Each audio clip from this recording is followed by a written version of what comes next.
जय जय राम। श्री राम जय राम, जय जय राम।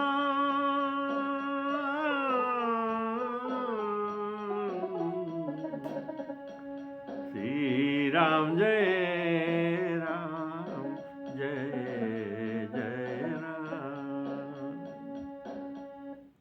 हमारे आदरणीय रामायण के महानुभव श्रोताओं को मेरी तरफ से राम राम कहकर सबको सादर सप्रेम स्वागत करता हूँ। प्रेम से बोलिए श्री राम जय राम, जय जय राम। आप लोग सुन रहे थे गोस्वामी तुलसीदास जी महाराज अपने रामचरितमानस का उपसंहार कर रहे हैं। इसी पर गोस्वामी कहते हैं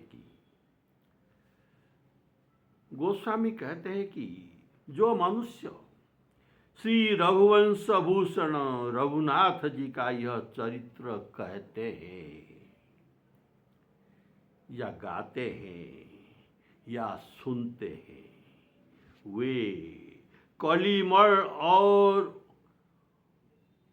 उनके मन के मैल को धोकर बिना ही परिश्रम राम धाम को सिधारते हैं, राम धाम को जा सकते हैं।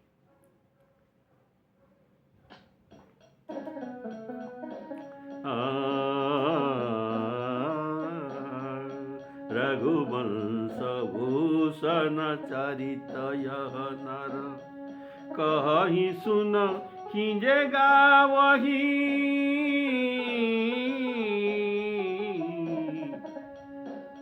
कलिमल मनोमल धोई बिनु श्रम, राम धाम सीधा वही, राम धाम सीधा वही।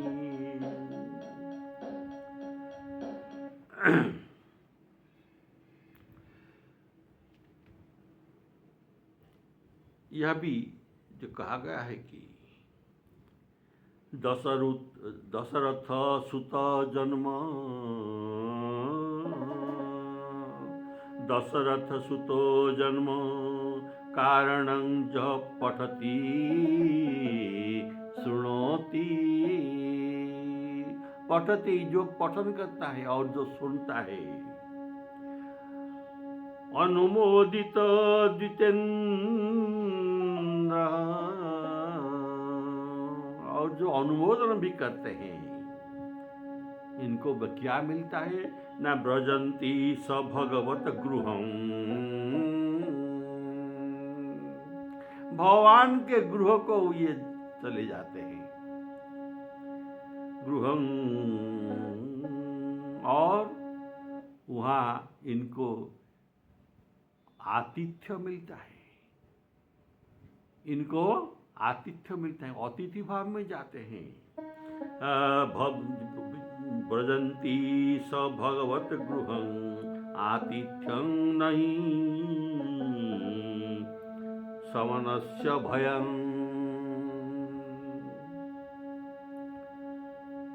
नहीं समनस्य भयं, इनको जमदूतों का भय नहीं रहता। जो कहते सुनते और अनुमोदन करते रामायण का, राम कथा का, इनको ये सब फायदा मिलता है। अर्थात जो पढ़ता सुनता या अनुमोदन करता है वह भगवत धाम को अतिथि रूप में जाता है। अतिथि को जैसा स्पेशल ट्रीटमेंट मिलता है,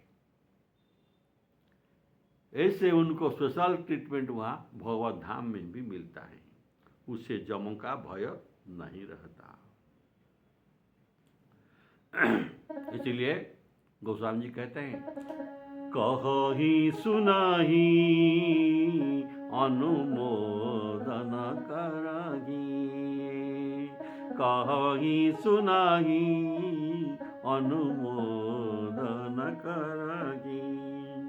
ते गोपद इव भवनिधि तरहि श्री राम जय राम जय जय राम।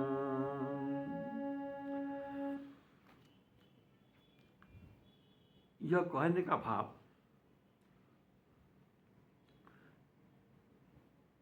जो कही सुनई, अर्थात कोई भी मनुष्य, चाहे स्त्री हो, पुरुष हो, नपुंसक हो, किसी धर्म का भी हो, किसी आश्रम का भी हो, अथवा चतुर्वर्ण से भी बाहर भी हो, अंत्यज भी हो, किसी भी जाति पाति का यहाँ विचार नहीं है। सबकी रामचरित्र के कहने, सुनने और गाने का अधिकार है।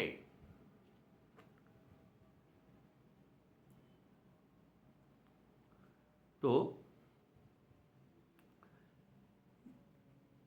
वह क्या लिखा गया है? जो सुनत गावत, सुनता है और गाता है, कहत समुझत परम पद नर पावही, परम पद नर पावही। राम कथा के सब अधिकारी है,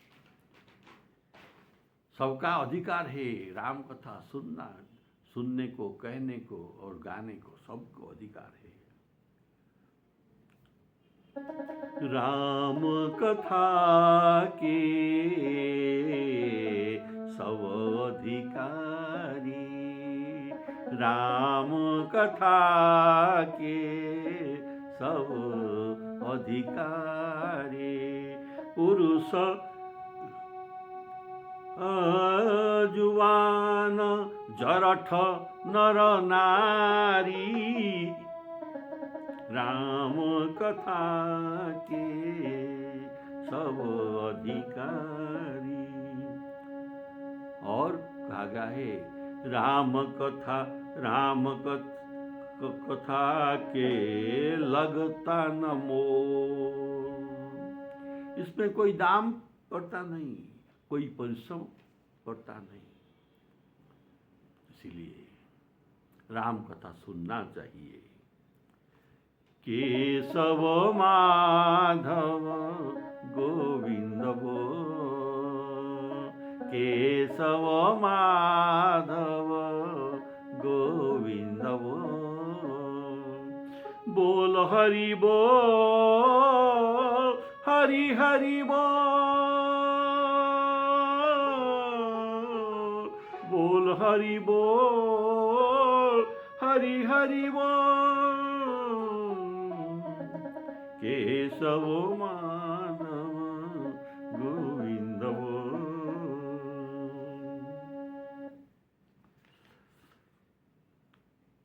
कली युग का, कली युग यह एक काल, ये एक समय है, समय या काल। तो इस काल में भी दोष है। इसको कहा जाता है कालकृत दोष।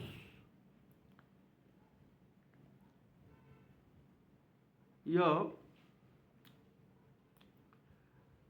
इसको कली का मोड़ कहते हैं।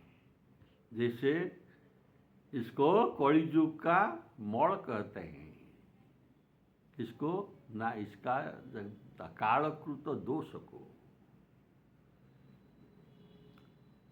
कली युग में लोगों के मन पापों में डूबा रहता है। जैसे जैसे मीन सागर में डूबता रहता है, ऐसे कली युग रूपी सागर में हमारे मन मीन होकर डूबता रहता है। पाप पयो निधि जनमन मीना कलि केवल मल मूल मलिना। इसीलिए मन मैल हो जाता है। सदा पाप समुद्र में डूबते रहने के कारण ये मन मैल हो जाते हैं। यह है मन का मैल। और कली का मैल, मन का मैल और कलियुग का मैल, ये दोनों ही राम कथा सुनने पर स्वच्छ हो जाते हैं। ये मन में जो मन के दर्पण के ऊपर ये जो मैला जमा हुआ है, ये राम कथा के द्वारा ये सब स्वच्छ हो जाता है। कली युग में विकार और नहीं रह जाता। राम कथा कहते सुनते और गाने मात्र से, राम कथा कहते सुनने और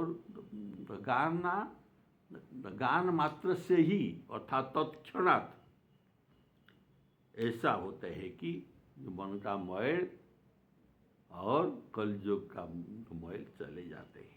जैसे लोगों में, और इससे लोगों को राम धाम का प्राप्ति होता है।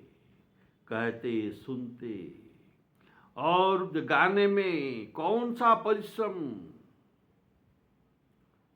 होता है? तो बोलिए, कुछ भी परिश्रम नहीं। और बिना परिश्रम में कौन सा भी काम नहीं होता, लेकिन इसमें बिल्कुल परिश्रम नहीं है। बिना परिश्रम अर्थात बिना प्रयास से, अर्थात किसी की साधन का जरूरत नहीं। कलि युग जोगन यज्ञ न ज्ञान,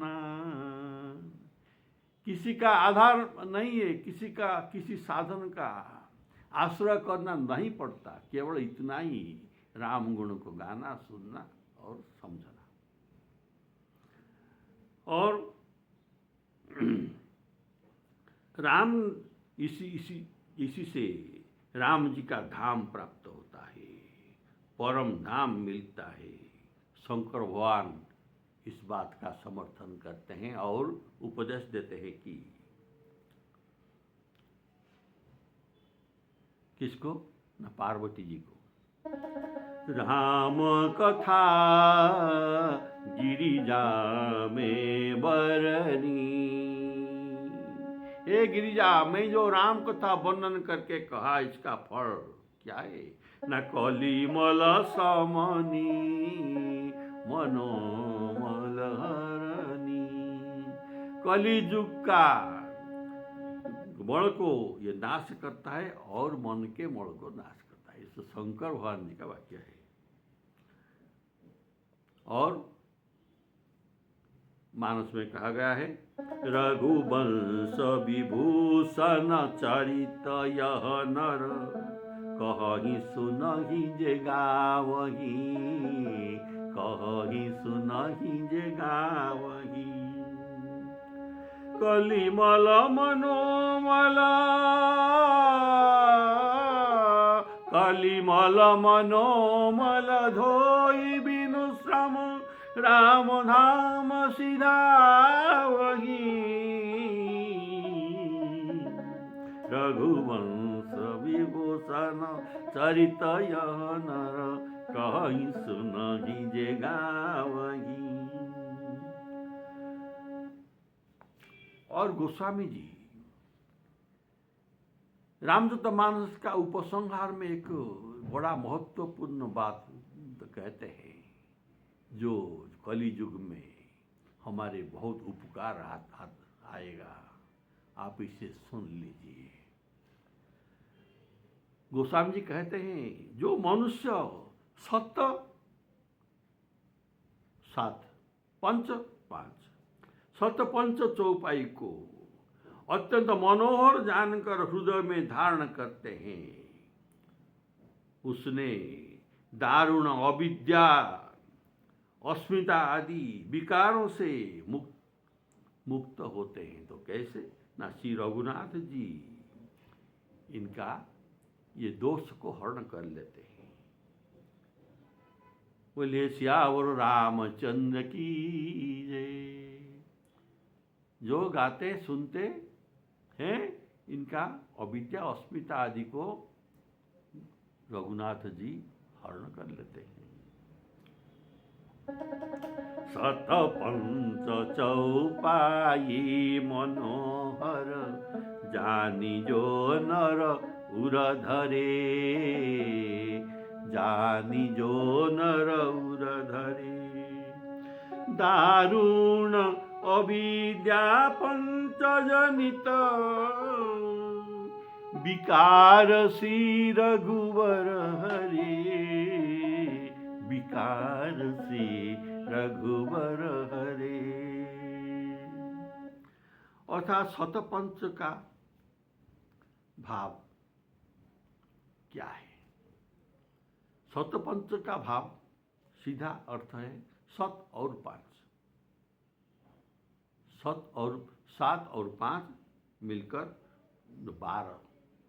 शतपंच चौपाई 12 चौपाई को हृदय में मनोहर जानकर धारण करे। शतपंच। शतपंच का अर्थ भी और भी होता है शत पंच। शत अर्थात 100, पंच अर्थात 5, 500। 500 चौपाई को हृदय में धारण करे।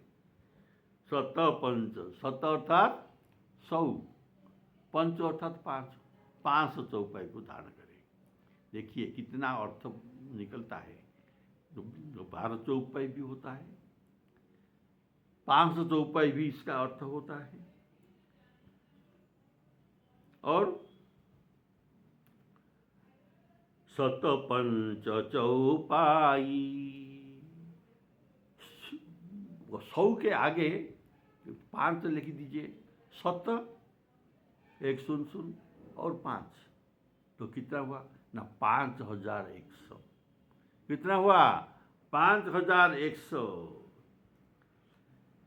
अर्थात रामचरितमानस में कुल आदि से अंत तक कितना चौपाई है ना 5100 चौपाई है। ये सबको जानना चाहिए। ओंकार नाम तो 100 के आगे 5 जब क्यों लिखाई जाता है? ये विसूत्र है। क्या सूत्र है ना ओंकानां वाम तो गति। अंकों का वाम गति होता है, इसीलिए 5 को वाम भाग में रख दिया जाए और आगे 5100 5100। ओंकानां वाम गति सूत्र के अनुसार 5100 चौपाई होकर गोस्वामी जी ग्रंथ में लिखते हैं। कितना 5100। तो 5100 चौपाई। चौपाई क्यों लिखे? और कुछ नहीं। देखिए उस समय में उर्दू साहित्य का विशेष प्रचार था। गोस्वामी जी के समय में उर्दू साहित्य का विशेष प्रचार था। तो ग्रंथ में उर्दू साहित्य का भी प्रभाव भी पड़ रहा है। तो उर्दू साहित्य चौपाई में लिखा गया है। तो वहाँ से ये दोहा चौपाई शब्द का अनुकरण किया। उर्दू साहित्य के अनुसार गोस्वामी जी ने दोहा और चौपाई का नाम दिया। बोले श्यावर रामचंद्र की जय। ये दोहा चौपाई शब्द का अनुकरण किया है। एक दोहा हम जो पढ़ते हैं, दोहा से दोहा तक कितने लाइन है ना 8 लाइन साधारणतः होता है। तो 8 लाइन जो होता है तो 4 लाइन में एक चौपाई बनता है। जो 8 लाइन है दोहा के दोहा और दोहा के बीच में तो 4-4 लाइन में एक चौपाई होता है। क्यों चौपाई? अर्थात 4 पाँव जिसकी, तो 4 लाइन में एक एक चौपाई हुआ। चौपाई का गणन किया जाता है, कारण चौपाई का अर्थ है जिनके 4 पाँव है। ऐसे 4 लाइन में एक चौपाई का भाव होता है। अगर दोहे में 10 लाइन होता है तो कितना चौपाई हुआ? 3 चौपाई, 4 4 और 1, आधा चौपाई भी एक। तो अगर दोहे में 10 लाइन होता है तो 2 चौपाई होता है और एक अर्धाली बन जाता है। अर्धाली अर्थात आधा चौपाई। इसी तरह 7 कांड के पूरी चौपाइयों के संख्या 5100। 5100, 100 7 5, 100 और वाम भाग में 5। ऐसा जो गोस्वामी जी गुप्त में कहे गए हैं कि हमारे ग्रंथ में 5100 चौपाई है। अर्थात गोस्वामी जी कहते हैं कि इस ग्रंथ में जो 5000 चौपाई है सभी चौपाई मनोहर है। सभी चौपाई मनोहर है, इसे जान लीजिए, अच्छी तरह से समझकर इसे हृदय में धारण करे। सतत पंच चौपाई मनोहर जानी जो नर उर धरे। इसको हृदय में धारण कीजिए। जो ऐसा करते हैं उनका अविद्या जनित पंचदोषों, अविद्या अस्मिता आदि पंचदोषों को भगवान हर लेते हैं। अर्थात इनके अपने सहज स्वरूप, इनको अविद्या अस्मिता हर लेने से तो क्या होता है? न जीव पाव निज सहज स्वरूप। हम अपने को जान लेते हैं, अपने आत्म साक्षात्कार होता है, अपने स्वरूप का ज्ञान हो जाता है। जीव पाव निज सहज स्वरूप और प्रभु के चरण में पहुंच जाता है। तो गोस्वामी जी कहते हैं सत पंच चौपाई मनोहर जानी जो नर उर धरे। दारुण अविद्या पंच जनित विकार श्री रघुवर हरे। विकार श्री रघुवर हरे। और रामायण पंडितों ने इस शतपंच का चौपाई का बहुत अर्थ किया है। जैसे आपने सुना शतपंच, शतपंच जो 12 भी होता है, 7 युक्त जो 5, तो अनेक प्रकार के अर्थ किए हैं। इस रामचरित मानस में चौपाई, छंद, दोहा, सोरठा सब मिलकर कितना है? 9990। ये सब मिलकर 9990 होते हैं। शतपंच ये ऐसा अर्थ किया जाता है कि पंच अर्थात 5, शतपंच है 7 युक्त 5, 12 होता है। शतपंच 7 गुणन 5, 35 भी होता है। बोले श्यावर रामचंद्र की जय।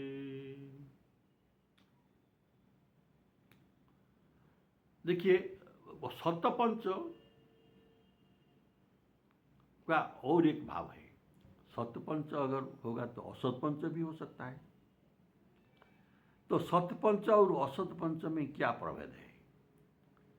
सतपंच ये जो होता है ना, 5 मिलकर ये सतपंच का गठित होता है। 5 आदमी मिलकर सतपंच, सत अर्थात न्याय के पक्ष में 5 आदमी रहकर सतपंच होता है।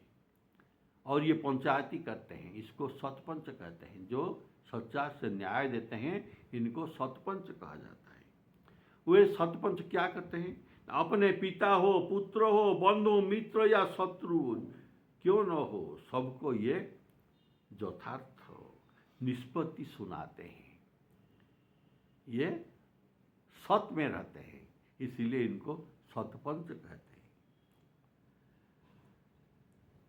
और पंच ये अपने हितकारी के पक्ष में अधिक भाव रखते हैं। जो अपने हितकारी के पक्ष में अधिक पक्ष रखते हैं इनको असतपंच कहते हैं। ये हमारे लोग हैं, इनके पक्ष में हमारा राय सुना दिया जाए, यह है असतपंच। जो सच्चे को झूठा और झूठे को सच्चा करके अपने लोगों के ऊपर ये न्याय देते हैं, इसको असतपंच कहते हैं। तो यहाँ गोस्वामी जी सतपंच कहने का भाव, मेरे सभी 9,990 जो चौपाई दोहा छंद जो कुछ वर्णन किया गया है, एक एक सतपंच है। ये सभी एक एक सतपंच है, जो कहते हैं यथार्थ और सच्चा बात जो कहते हैं। जो सभी मनोहर है, सभी मनोहर है, सत्य का बात ही ये कहते हैं। मेरा 9,994 ये सभी सतपंच एक एक सतपंच है और सभी मनोहर है और सत्य का बात ही बताते हैं। इसमें जीव और मन में जो झगड़ा, जीव और मन में जो झगड़ा अनादिकाल से होता आ रहा है, उसका ये मीमांसा ये करते हैं। इसमें अगर मन में किसी बात का संदेह आता है तो इसको कोई भी सतपंच इसका समाधान कर देते हैं। तो मन में जो कुछ संदेह आता है तो गोस्वामी जी का सतपंच खोल दीजिए 9,990, इसमें कोई भी आपके मन का संदेह को समाधान कर सकते हैं। इसीलिए मनुष्य के लिए एक जीवन दर्शन ग्रंथ है गोस्वामी जी का ये सतपंच ग्रंथ। ये मनुष्य का जीवन दर्शन, हमारे डेली घटना के जो संदेह होता है ये सबका समाधान इसी ग्रंथ में है। सभी के गृह में ये मिल सकते हैं। सतपंच चौपाई श्री रामचरितमानस के रूप में सबके गृह में मिल सकते हैं। दूसरों के पूछताछ करना नहीं पड़ेगा, अपने सतपंच से पूछो रामायण क्या कहता है और इसमें क्या समाधान हमारे संदेह के लिए दिया गया है, इसको पूछ लेते सब कुछ मालूम हो जाएगा और किसी पंच के पास जाना नहीं पड़ेगा। कोई भी जीवन का अड़चन को ये समाधान कर देते हैं। सतपंच अर्थात 7, 100 और 500 भी होता है। सतपंच 7 गुणन 5 ये 35 भी होता है। 7 5 मिलकर 12 भी होता है। सतपंच 100 युक्त 5 105 भी होता है। अर्थात थोड़े से थोड़े है 5 या 7 चौपाई, कम से कम 5 और 7, 5100 को छोड़िए, 500 को छोड़िए, कम से कम सतपंच 7 और 5 चौपाई को हृदय में धारण कीजिए। गोस्वामी जी ये बात ये कहते हैं। तो 5-7 चौपाई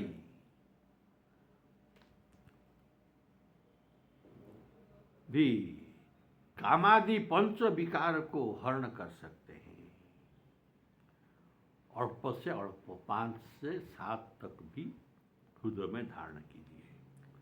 अगर सतपंच चौपाई जीव और मन का झगड़े को समाधान करते हैं तो, और विवाद को निपटते हैं तो, ये तो उनका मामला है। सतपंच ये सब बोले सियावर रामचंद्र की जय। तो गोस्वामी जी का उपदेश, ये सतपंच चौपाई को अत्यंत मनोहर जानकर चुन चुनकर हृदय में धारण कीजिए, ये आपका कल्याण कर देगा। बोलिए सियावर रामचंद्र की जय।